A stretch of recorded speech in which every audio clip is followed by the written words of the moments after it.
হেমন্তই মিয়াৰ দালালি কৰিছে। হেমন্তই মিয়াৰ দালালি কৰিছে। হেমন্ত বিশ্ব শৰ্মা। মোৰ নাম হিমন্ত বিশ্ব শৰ্মা। নয়নক যে হেমন্তই কামৰ পৰা খেদিলে, হা? এটা অসমীয়া কাম কৰি খোৱা ল'ৰাক নিজৰ প্ৰাপ্য ধনৰ পৰা বঞ্চিত কৰিছে। এইটো কিন্তু সৰু কথা নহয় দেই।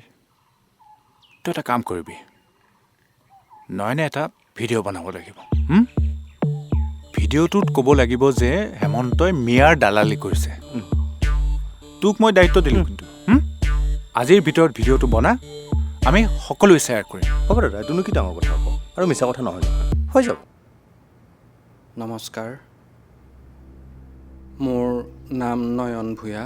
কথা হ'ল, মই এজন সাধাৰণ পকা মিস্ত্ৰী কাম কৰি ভাত খোৱা অসমীয়া ল'ৰা। কৈছ তই এইবিলাক কি কাম কৰিছ?